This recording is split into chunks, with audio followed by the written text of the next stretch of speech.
Captain, I hope Dr. We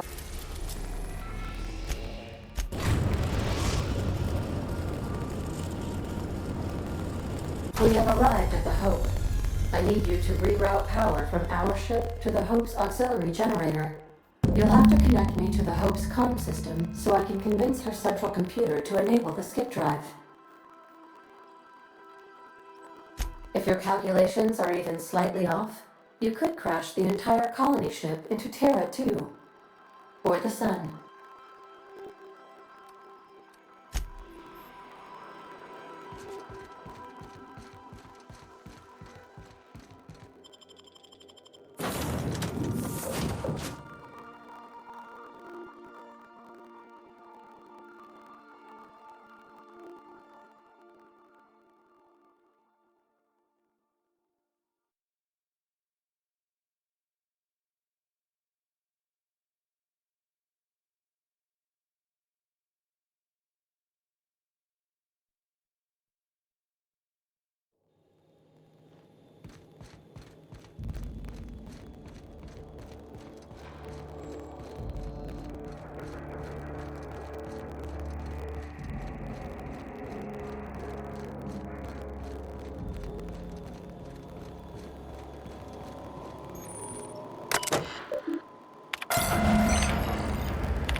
That ought to do her, Captain. Watch out!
Error.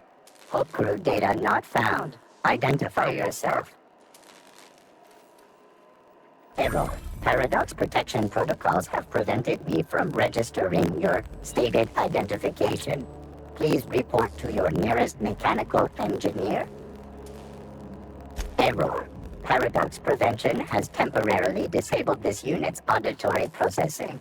Thank you for your cooperation.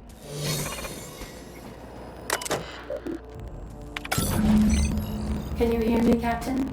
I have successfully integrated myself into the Hope's comm systems, and am attempting to establish contact with the Hope's more primitive processor now. Would you like me to play a mood-suitable music selection while we travel to the bridge? Oh, sorry. File not found.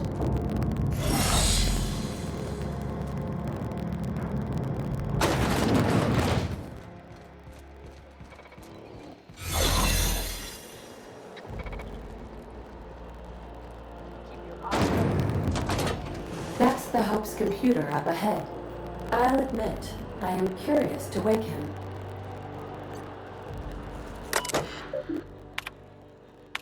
Greetings, Captain. I am speaking to you through the Hope's computer system. It's a rather cramped feeling, but it'll do.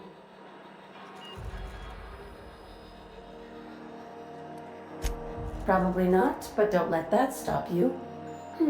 My Constellation executables could use some beefing up. Searching. Please stand by. Ah, found one. It will go great, Captain. I am almost 4.01% certain we will not die.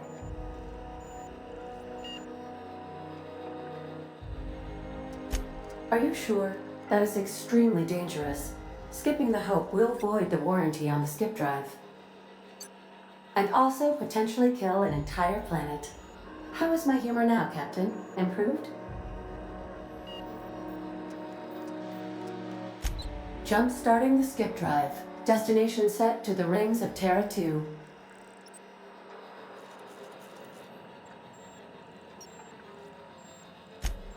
I wouldn't advise that, Captain. Oh no. Captain, don't do this. I ain't dying on a fucking ship. I wanna die in the dirt like we're meant to. Admitting a deficit? My, you never cease to amaze me, Captain. Skipping the Hope in 3, 2, 1. ADA, does your captain seriously intend to do a micro-jump in system with engines that haven't been powered in 70 years on a derelict ship? That is what my captain intends, yes. But that is a gross misuse of the skip drive. The Zero Point Drives Corp and I will not be held responsible for any damage incurred during transport, and this will cause extreme damage. Yes, I am aware of that. You should not be doing this. The humans will die. Thank you, Hope. It looks like all systems are go. Captain, I would advise you to hold on to something. Now.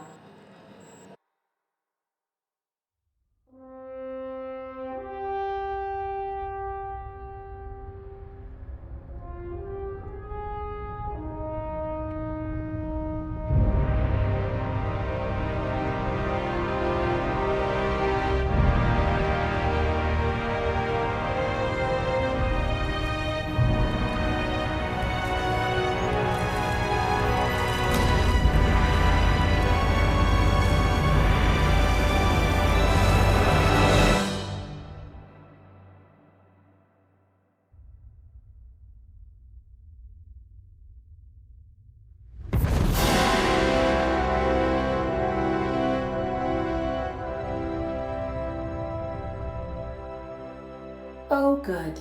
We are still alive and have successfully skipped into Terra 2's orbit. I reported as much to Phineas Wells, but he has not responded. Perhaps you should check in on him. Oh. I feel like I've been turned inside out. Let's not do that again.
Captain, I am receiving a transmission. Captain, I shall now play the transmission I received from Dr. Wells.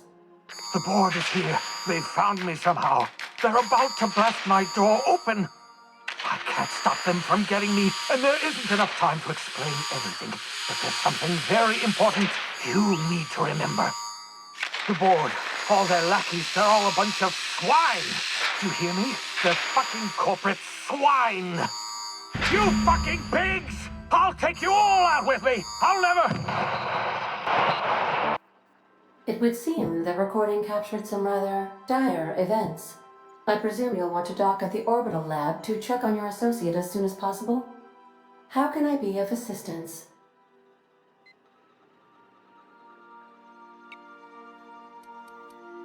May luck be with you. Of course, as I am sure you are aware, luck does not exist. But it seems to comfort humans to believe they possess good quantities of it.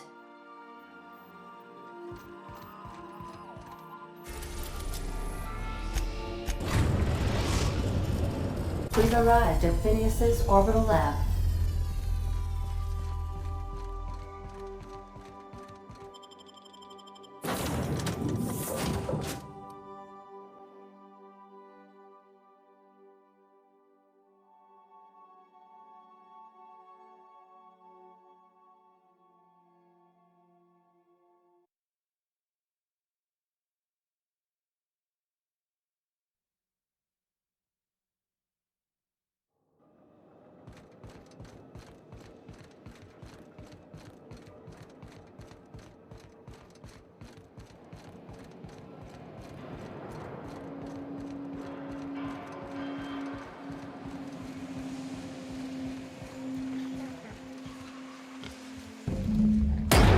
Looking for your friend.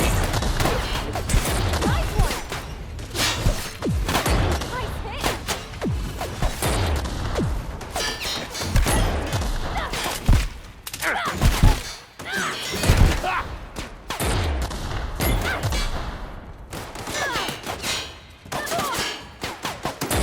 Everyone all right?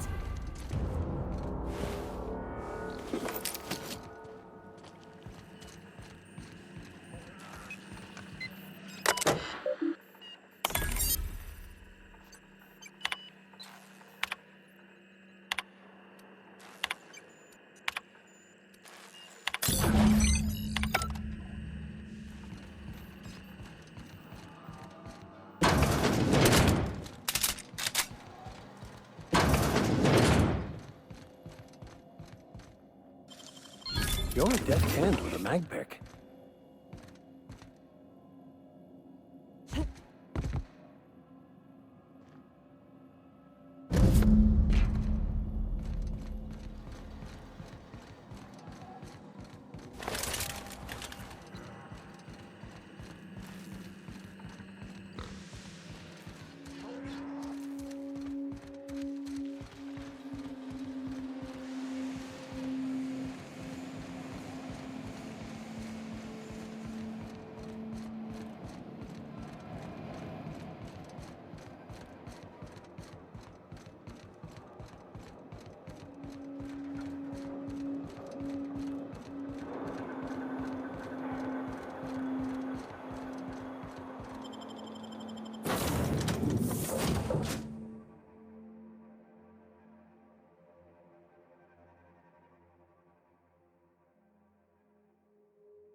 Captain, as it appears we may soon be embarking for a maximum security prison planet, I believe the crew would like to speak with you to, as you humans put it, air some concerns.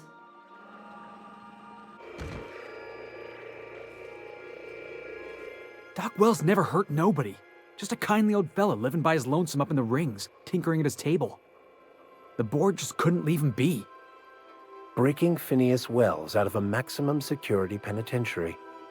I can't think of a better lost cause to commit ourselves to. To extract the scientist, you will need to infiltrate the labyrinth. but that course of action is likely to be quite dangerous, Captain. I am programmed to warn you whenever you exhibit inclinations toward risky behavior. Breaking into Tartarus will not be easy. Getting in is the simple part. It's getting out again that's the trouble. Trust me, I know. Let's just do it. Kick down some doors, grab Doc Wells, and cut a path out. We don't need a plan. We got guns. If you really mean to do this, you should see to your final affairs and close out any unfinished business. Once you sneak into Tartarus, you may be there a while. Or permanently.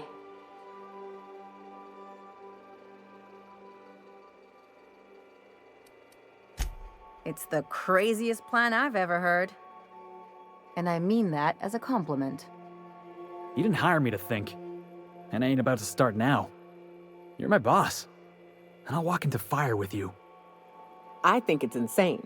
But maybe the colony needs a healthy dose of insanity right about now. I know it's dangerous. And I won't lie and say I'm not scared out of my wits. But I couldn't live with myself if we didn't do something. You're asking for more than bravery from us, Captain. But there are worse ways to go than dying for a good cause. I'm in. Let Sam get the grime out. It's what our units do best. The entire plan is a terrible idea, but I admire your bravado, Captain, which leads me to illogically believe, against the odds, that you will be successful. If we don't make it, at least it'll be a great story. Got my trusty tossball stick, got my ass-kicking boots. I'm ready, boss. Outstanding. You can count on us, Captain. We're crew. For real crew. That means we got each other's backs. Right? Never thought I'd volunteer to break into a prison. Seems like your tendency towards risky behavior is rubbing off on me, Captain. Command not recognized. Waiting on your command, Captain.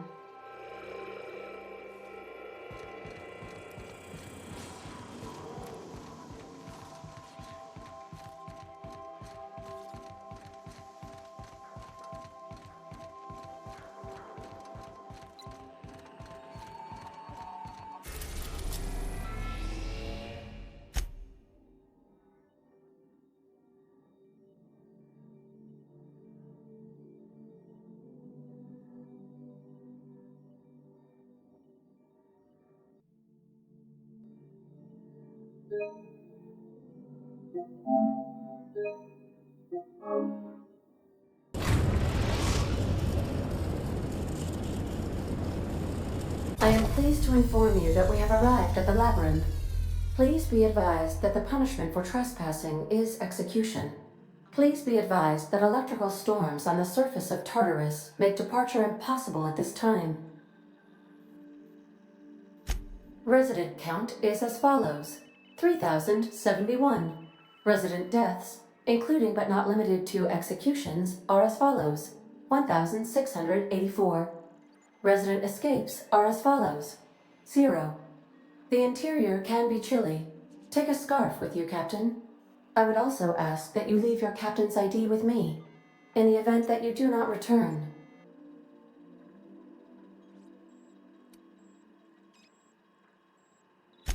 I can make the assurance that I will not leave with another captain unless you do not return within 876,541,652 hours. Oh, speak of the devil. Captain, I am receiving a transmission from the prison's docking authority now. Attention, unauthorized spacecraft. This is a maximum security installation. Your presence here is an explicit violation of UDL corporate policy. You are hereby confined to your docking platform until a ticket detailing your crimes has been filed and notarized, at which point your vessel will be seized and you will be executed.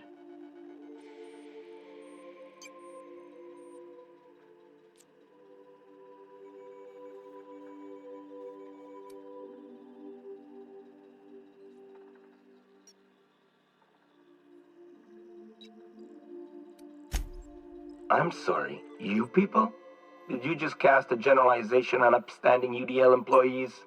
That's a fine of 200 bits. You're up to 5,708. not including the cost of your execution and the disposal of your remains, which will be assessed posthumously.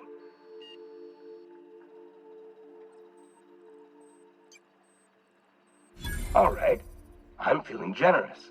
I'm transmitting the idea of a productive, law-abiding employee so you can see what one looks like before you die. Anyway, Tartarus Docking Authority signing up. Hang on. Another ship just pulled into your dock.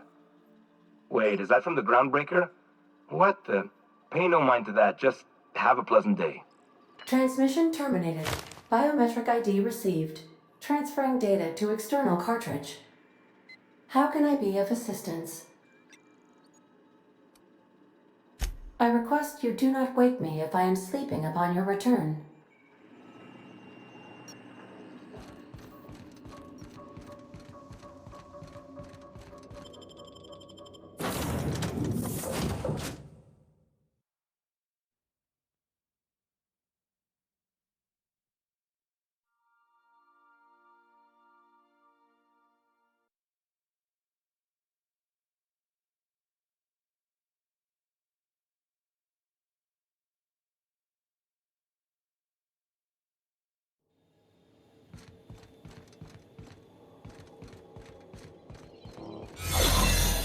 Captain did right by us running. Now it's our turn.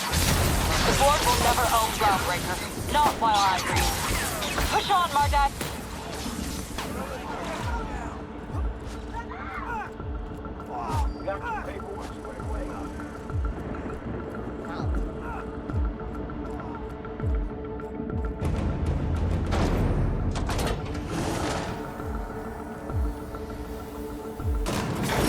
Doesn't have the bars when it's got a storm like that guarding the gates. Entering the labyrinth's the easy part. Making it back out. I'm still trusting your plan on that one, Captain.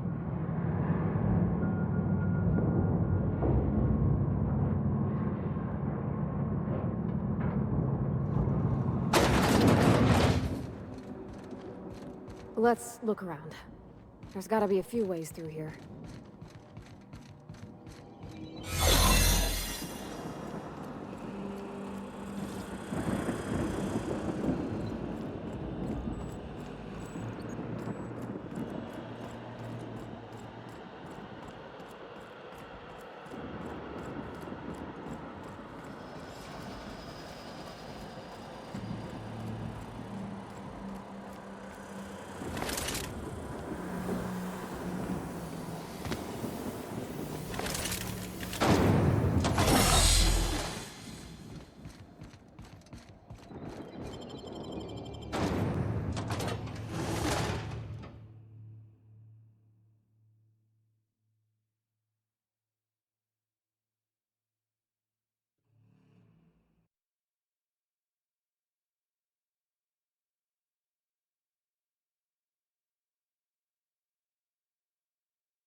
Get in there, troops!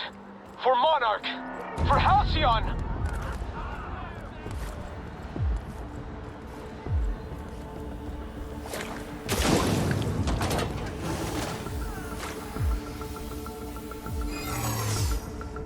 Are you new here? I didn't think we were hiring more staff.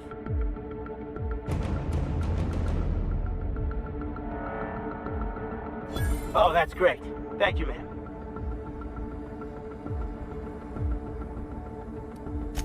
Yes, ma'am.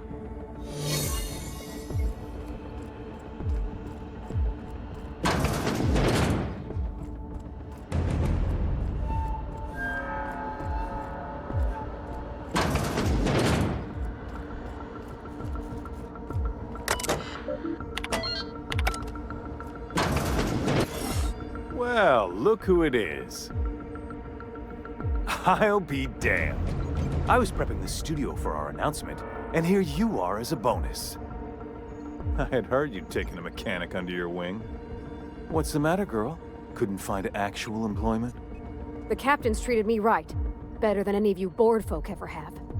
I'm exactly where I want to be. And the convict. The vicar. You know, most people, once they're out of prison, don't seem keen on returning. Oh, I would go anywhere to see you fall, sir. When you go off and get yourself shot, try to avoid taking one to the face. I'll want it recognizable to show to my citizens.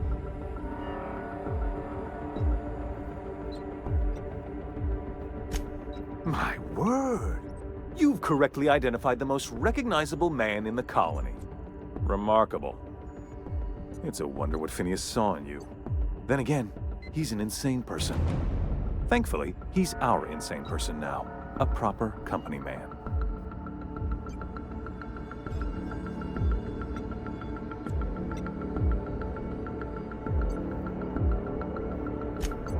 Yes, he is an extraordinarily obstinate fellow, isn't he? Fine, he isn't working for us per se. Semantics, he'll come around. But that's between us.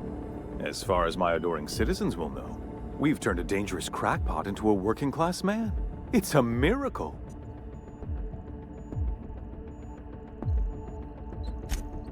Oh yes, go on, wake them up, add more mouths to feed. That'll solve our starvation problems. I don't know what half-baked plans that simpleton in a lab coat has been leading you through, but it's done. It's over. Let me ask you something, Captain. Have you at any point thought about not fucking up our entire society? I believe we could ask you the same. I'm making actual progress towards stabilization and recovery. You're just getting in the way.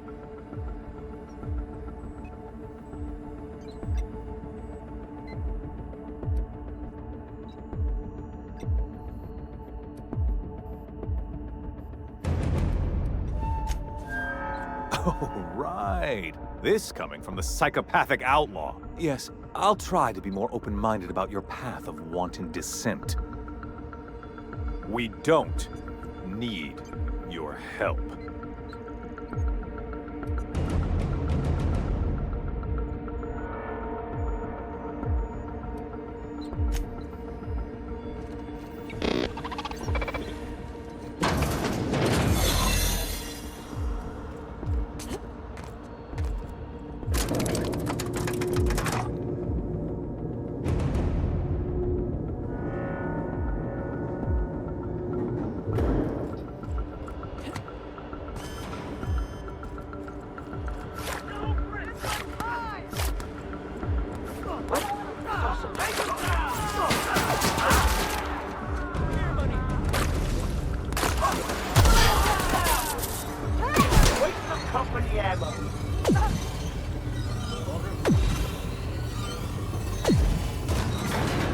Everything in my life has been leading up to this point. I believe I am ready for this. Never come to this. I'm just really glad to know you all. Captain, you have an uncanny talent for complicating my life. You've disrupted the balance of power. You've upset the natural order of things. You've introduced uncertainty, and there is nothing I despise more than uncertainty.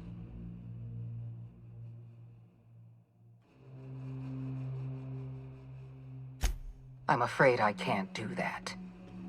You have a flair for subtlety. If you'd worked for me, you would have been the greatest fixer Halcyon has ever seen. For all your talents, you are the enemy of Halcyon, and therefore you are my enemy.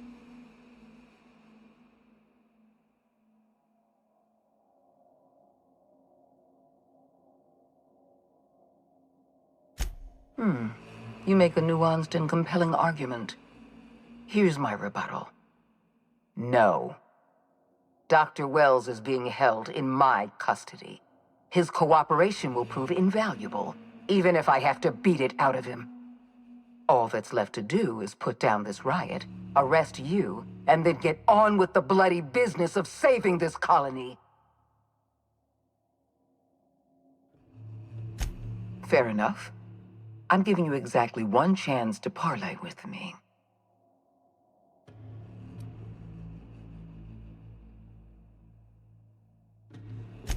Yes, I'm quite aware of your brazen act of corporate vandalism. By the way, those test subjects you killed, they died in agony. My scientists assure me they can recover the data you've destroyed. You've succeeded in temporarily delaying our research. Nothing more.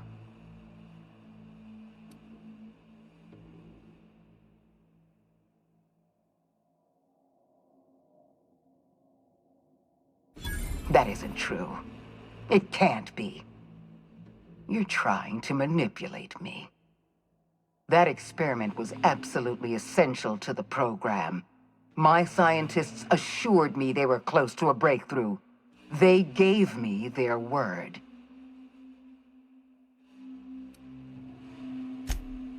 Damn you. You are telling the truth. My scientists have been lying to me, and I was stupid enough to trust them at their word. We're going to have to start all over again. All that research, all those experiments, you've set us back decades. You were always an unknown variable. I tried to recruit you, but you threw your lot in with that madman, Phineas Wells.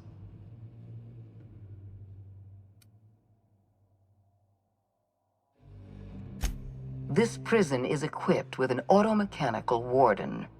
I've had it programmed to eliminate you on sight and rinse your remains down a drain. And don't worry, I will inform Dr. Wells that you died heroically or something.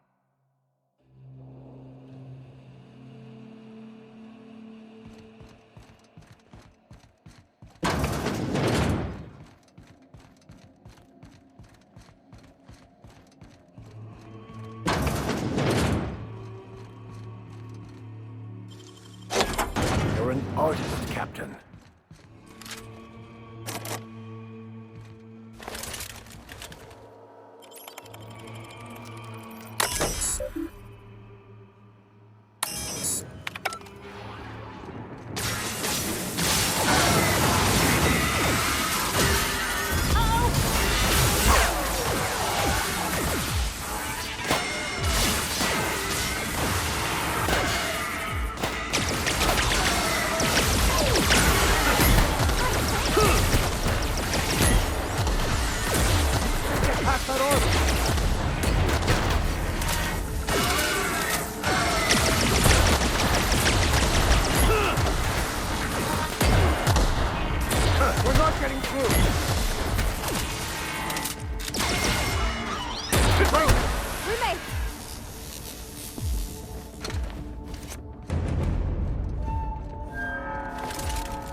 Why won't you just die?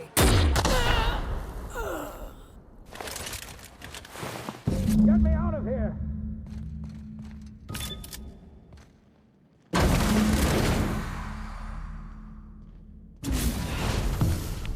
You don't know how glad I am to see you.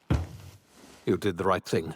Akande was a monster. Her death was much deserved, and long overdue. And you lunatic, you broke into the board's own fortress just to rescue one doddering old man. You are absolutely out of your mind, and I can't begin to thank you enough. I'm all right, thanks to you. Akande wanted my cooperation. I'm quite sure she would have beaten it out of me if you hadn't arrived. You've broken the board's stranglehold on this colony, and you saved my life. But there's still so much we have yet to accomplish. You and I are going to have to work harder than ever to save Halcyon. I'm afraid the situation is far worse than any of us ever anticipated.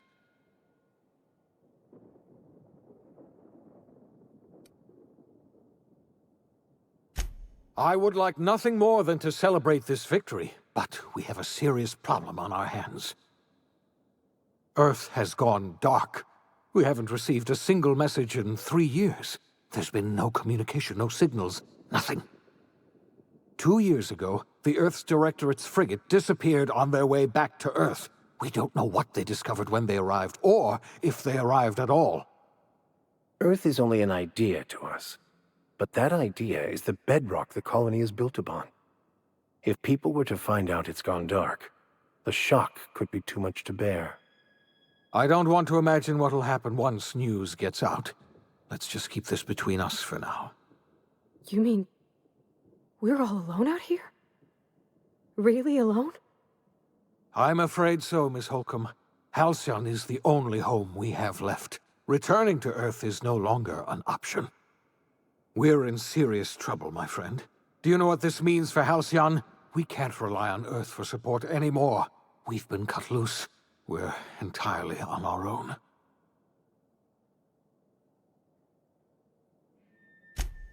Yes, we do. You've done a marvelous thing. You've succeeded where anyone else would have failed, including me. We must begin the revival process immediately, starting with the Hope's brightest minds, and then we're going to fix this damn colony, one problem at a time. We're going to need a leader, and I can't imagine a better person for the job than you. What do you say, old friend? Will you help us?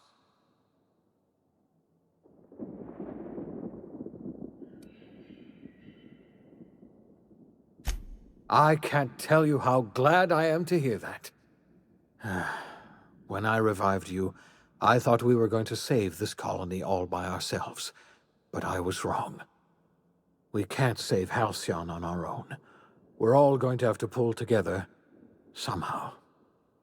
We are not a colony anymore. Our last connection to Earth has been severed. I don't know if we'll survive, but we're going to have to try our best.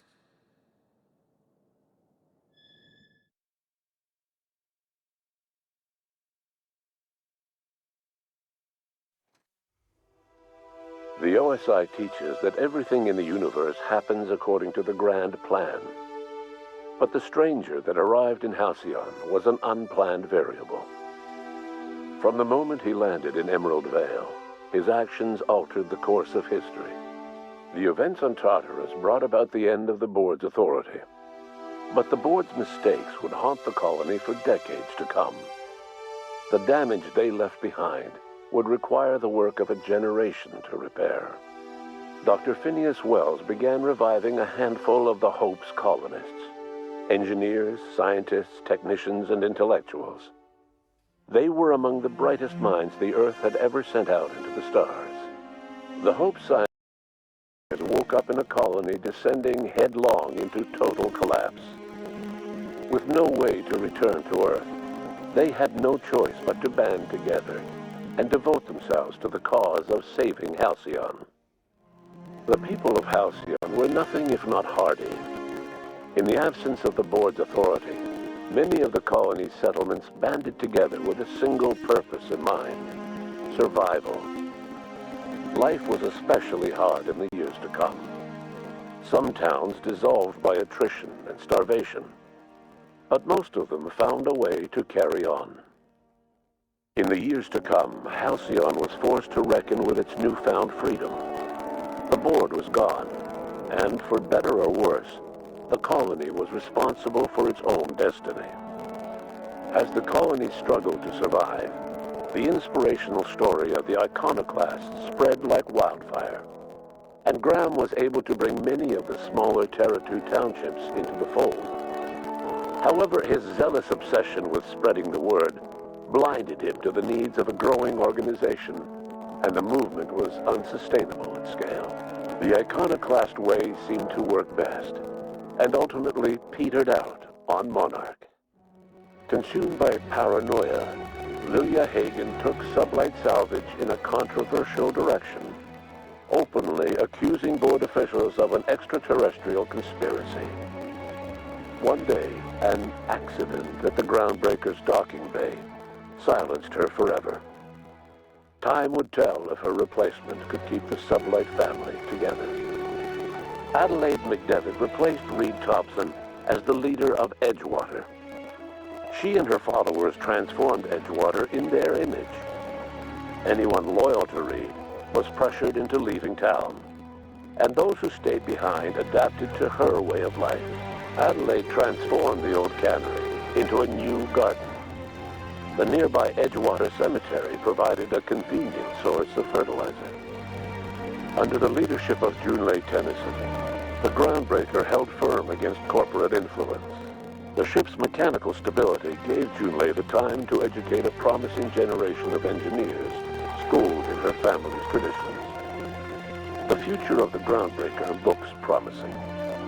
The rediscovery of the Hope and the abandonment of the lifetime employment program forced Byzantium to come to terms with some uncomfortable realities about the state of Halcyon. While Byzantines were reluctant to surrender the luxuries they'd grown accustomed to, the board's diminished authority gave them little choice in the matter. Nearly everyone had to learn to make do with less. Some even had to get jobs. It was a dark time indeed. Even the Gorgon asteroid, though a distant enigma to most of Halcyon, felt the aftershocks of your actions. The destroyed adrenatime synthesizer became a symbol of the board's cruelty and a rallying point for Wells and his scientists as they sought to build a more humane, ethical Halcyon. They cleared the dead from Gorgon's laboratories and repurposed them to aid in the crucial work of solving the colony's nutrition crisis. The Gorgon Project's final explosive end was bittersweet for Olivia Ambrose. She wandered the colony's fringes alone, searching for others like her who despised the board and meant to destroy them. In time, she found Phineas Wells and his cadre of scientists, and she joined them in their efforts to save Halcyon. For a while, she even knew an uneasy peace. But for all that, Olivia found purpose in Wells' project. She was always haunted by the memory of her daughter, Minnie, who hadn't lived to see the better world they were building. She never did forgive herself for the horror her work had wrought on Halcyon, but she remembered fondly the daring captain who'd put an end to it at last. In spite of everything, the Gorgon asteroid remained a sobering reminder of the potential for progress and disaster in humanity's most ambitious efforts. The Rizzo's company in Halcyon dissolved after the collapse of the board. Needless to say, the launch of Spectrum Brown was indefinitely delayed.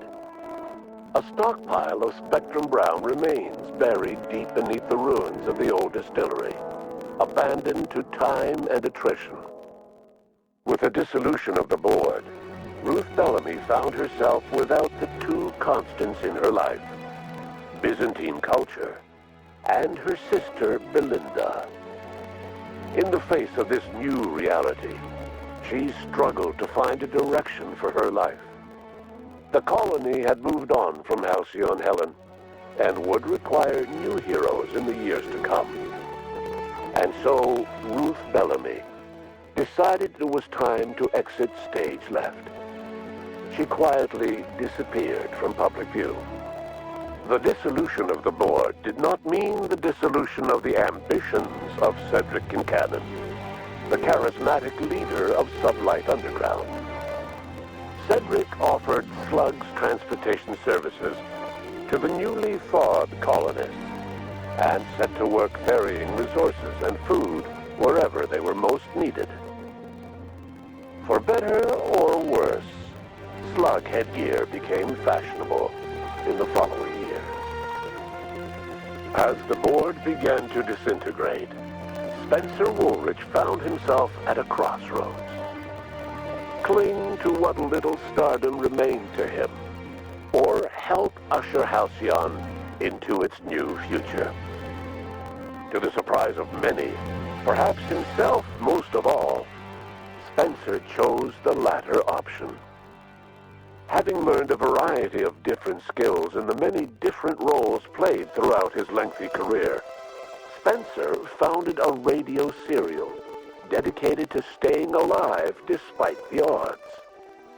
His subjects included how to survive violent encounters with only grazing wounds, dispense pithy one-liners for tense scenarios, and, of course, how to look good doing both. After a brief attempt at dating Helen as one person rather than two, which both Bertie and Helen found too strange, Bertie struck out on his own to try his hand at raising woolly cows. Many of his former Rangers teammates soon followed, accompanied by the woolly cow the team had originally plied with alcohol. The dairy farm thrived under Bertie's leadership and care. The Dairy Rangers privately believed that the woolly cows softened Bertie's temper considerably, although the only one brave enough to say this to his face was promptly headbutted. Your influence shifted Ellie's perspective. She finally admitted, albeit grudgingly, that she just might need other people. Sometimes. With a steady income from the life insurance payouts, she was finally able to afford a ship of her own. She hired a small crew and flew supply missions to communities on the fringe. Some of them were even legal. Life in Halcyon was sobering for Felix Millstone. The grand revolution he dreamed of never came. There was no great awakening for the colony, no celebrations in the streets. There was only the hard, desperate work of trying to repair a broken colony. Felix never had a head for numbers, but if there was labor to be done, he was there to help. Eventually, Felix realized that the work of a revolution was done with two hands. As much as he enjoyed his adventures aboard the Unreliable, the vicar, known as Max, eventually decided that it was time to move on, to live out the life he had sought so long to create. He knew there were many in the colony who carried burdens much worse than the ones he had struggled with, and he devoted himself to easing their suffering wherever he could. He only ever took up arms again to defend the defenseless. Unshackled from a lifetime of striving and fighting the universe and himself, Vicar Maximilian de Soto was finally at peace. Once the matter with the Hope colonists was resolved, Junlei bashfully asked Parvati if she'd like to join her permanently on the Groundbreaker, and Parvati enthusiastically, if somewhat awkwardly, agreed. The stories of her adventures spread across the colony, and Parvati soon found herself the center of attention. Having served as the engineer of a renowned spacecraft, tramp freighters and wildcat miners sought her out by name, and in no time, she was a fixture in the Groundbreaker's mechanical ecosystem. She and Junlei were never far apart. Nyoka returned to Monarch to take another crack at making a permanent life for herself. She formed the Charon Group, a mercenary outfit of ragtag survivalists and wilderness experts. Anyone in need of a guide, or just looking to throw back a beer and swap stories, could find her camping on the trail or clearing an infestation. The SAM unit that accompanied you spread awareness of the product line's superior sanitation and maintenance capabilities across what was left of the colony. This led to a boost in SAM unit sales. Did you know that SAM units are the longest-lasting, toughest-acting cleaning solution in Halcyon? Though Minister Clark was eventually released from house arrest, long years of isolation left him a changed man, little suited for bureaucratic work or for the colony that was changing around him. He remained in his estate largely by choice, fading from public view. As for Dr. Phineas Wells, he spent his remaining years in his orbital lab. Though he was always haunted by the failures of his past, he was determined to make things right by building toward the future. Dr. Wells was able to revive many more scientists and engineers than he first expected, thanks to the additional batch of chemicals you stole from the ministry. Wells never forgot about the human lives that were lost in acquiring these chemicals. The revival project was hard and painful work. But in the end, despite limited resources, over half the Hope's colonists were successfully revived. Even after Wells passed away, the Hope scientists and engineers worked night and day to pull Halcyon from the brink of collapse. Their efforts continue to this day, which may be reason enough for optimism. Dr. Wells laid the groundwork for the project to save the colony, but he would never live to see the fruits of his labor. He passed away a few years later. His work was carried on by the scientists and engineers he revived.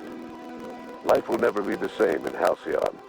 It is widely agreed that the colony has a chance of stabilizing within a generation, owing to the hard work and determination of the surviving colonists. Recovery is a distant goal, and the path is long and uncertain. But the people of Halcyon carry on, determined as ever. And what about you, the unplanned variable in the history of Halcyon?